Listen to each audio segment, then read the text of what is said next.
Langsung saja, di sini aku sama Ziza bakal ngejelasin tentang sistem syaraf pusat atau yang biasa dikenal dengan SSP. Manusia itu mempunyai dua sistem syaraf yang biasa dikenal dengan sistem syaraf pusat dan sistem syaraf tepi.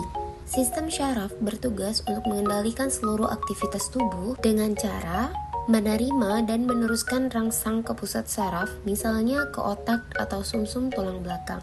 Sistem syaraf pusat meliputi tentang otak atau yang biasa dikenal dengan cerebral dan sumsum tulang belakang yang dikenal dengan medula spinalis. Otak dilindungi oleh tulang tengkorak, sedangkan medula spinalis dilindungi oleh ruas-ruas tulang belakang. Pada otak atau medula spinalis terdapat lapisan pelindung dari jaringan ikat, dan lapisan tersebut dikenal dengan meninges. Adapun bagian-bagian dari otak terdiri dari otak besar atau yang bisa disebut dengan cerebrum, diencephalon, sistem limbik, mesencephalon atau otak tengah, pons faroli atau jembatan farol, cerebellum atau otak kecil, dan yang terakhir medula oblongata. Otak besar ataupun cerebrum merupakan sumber kecerdasan yang meliputi tentang daya ingat, pusat kesadaran, pusat alat indera, dan pusat asosiasi. Jadi, otak besar ini terdiri dari beberapa lobus, yaitu ada lobus frontal, temporal, parietal, dan occipital. Yang kedua ada diencephalon. Diencephalon ini terletak di antara cerebrum dan otak tengah ya, atau tersembunyi di balik hemisfer cerebral. Diencephalon ini terdiri dari talamus, hipotalamus, dan epitalamus. Yang ketiga ada sistem limbik.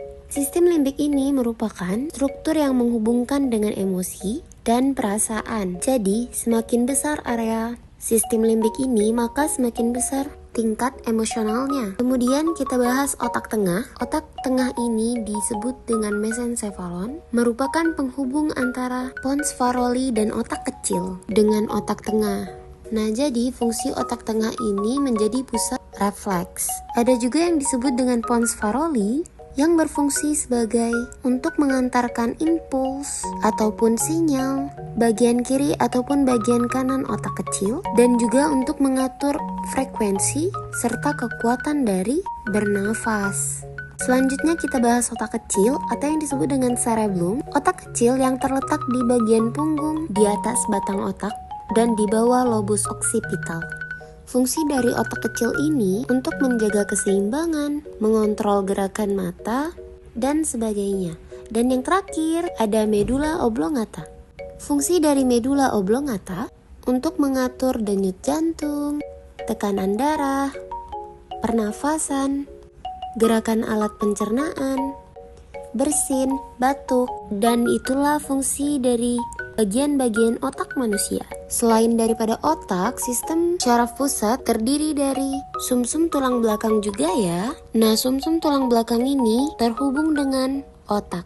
Bagian pangkalnya disebut sumsum lanjutan atau medula oblongata, dan bagian yang memanjang dalam rongga tulang belakang disebut sebagai medula spinalis. Fungsi dari medula spinalis yaitu untuk mengatur detak denyut jantung, menyempitkan pembuluh darah, melakukan gerakan lengan, batuk, bersin, dan muntah, dan juga sendawa. Sumsum tulang belakang manusia juga berfungsi untuk mengatur gerakan refleks ya, seperti gerakan yang terjadi tanpa disengaja loh. Gerakan ini sebagai respon tubuh manusia pada ancaman ataupun hal lain yang berbahaya. Misalnya seperti yang sudah saya jelaskan tadi, contoh saja kita lagi masak nih, terus tanpa sadar kita megang pancinya yang lagi panas banget, dan so pasti badan kita pasti